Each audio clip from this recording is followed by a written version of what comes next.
आज 20 जानेवारी 2026. इंद्रायणी नदी लोणावळ्यामध्ये उगम पावते आणि लोणावळ्यात उगम पावल्याच्या नंतर ती कामशेत मार्गे बेगडेवाडी स्टेशनच्या जवळ एक कुंदमळा नावाचं स्थान आहे आणि त्या स्थानामध्ये ही इंद्रायणी नदी या ठिकाणी आपल्याला जाताना दिसते. या या कुंदमळ्याचं वैशिष्ट्य असं इथे बरेचसे अशी विवरं तयार झालेली आहेत. पण बऱ्याच वर्षांपासून हे पाणी या ठिकाणी पडत असल्यामुळे हे विवरं बरंच मला वाटतं पावसामध्ये पूर्णपणे भरलेलं असावं. आणि या वस्तीकडे जाण्यासाठी ह्या टोकापासून त्या टोकापर्यंत एक ब्रिज आहे, पण मध्ये हा ब्रिज लोकांच्या गर्दीमुळे पडला.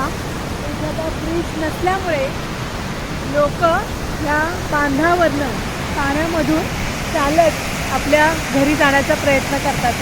तर खरंच खूप रिस्की आहे हे, तर लोकांना काही ऑप्शनच नाही आहे. म्हणजे अक्षरशः 4 व्हीलरसुद्धा जाताना आम्हाला दिसते या ठिकाणी, या बाजूकडून त्या बाजूला जायला. आणि असा हा कुंदमळा बेगडेवाडी स्टेशनच्या थोडंसं जवळ आहे, त्यामुळे या ठिकाणी जायचं असेल तर लोकांना पायीच यावं लागतं. आणि हा ब्रिजचा आणि हा ब्रिज मागे जो पडला ज्याच्यामध्ये अनेक पर्यटक वाहून गेले ते समोर बघताय तुम्ही, तो कुंदमळा हाच जागा आहे जिथे हजारो पर्यटक या ब्रिजवर आले आणि या ब्रिजच्या वर असलेल्या पर्यटकांच्या वजनामुळे हा ब्रिज पडला. समोर दिसतं तुम्हाला स्ट्रक्चर पडलेलं आणि अनेक पर्यटक यातून वाहून गेलेत.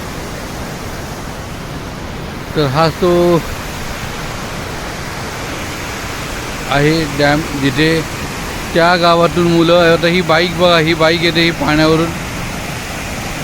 दररोजचा यांचा प्रवास आहे, जरा जरी तोल सटकला तर ते पाण्यात जाणार आहेत. हा दररोजचा प्रवास आहे यांचा. आणि मला असं वाटतं की सरकारने खरोखर याच्यावर काहीतरी निश्चित मजबूत पावलं उचलली पाहिजेत, कारण की हा दररोजचा प्रवास कसा करतात त्यांना माहिती. या पाण्यातून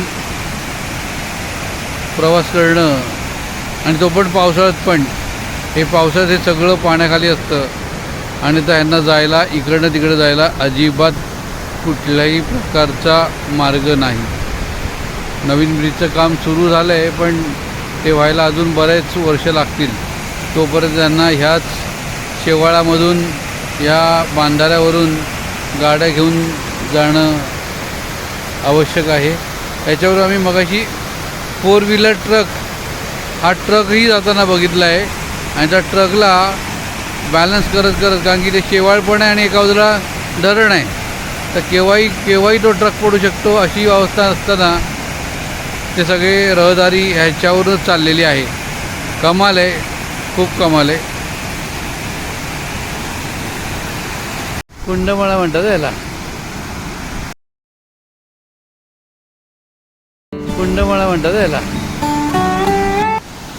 कुंदमळा ह्या क्षेत्राचं आम्ही निरीक्षण करताना आम्हाला खूप म्हणजे भरून आलं की ह्या धरणावरून दररोज प्रवास करायचा आहे आणि कधी पाय चुकला तर या पाण्यातून वाहून जायचं आहे. अशामध्ये हा सगळं गाव प्रवास करतो आहे. जर तुम्हाला ही माहिती आवडली असेल तर नक्कीच कमेंट करा.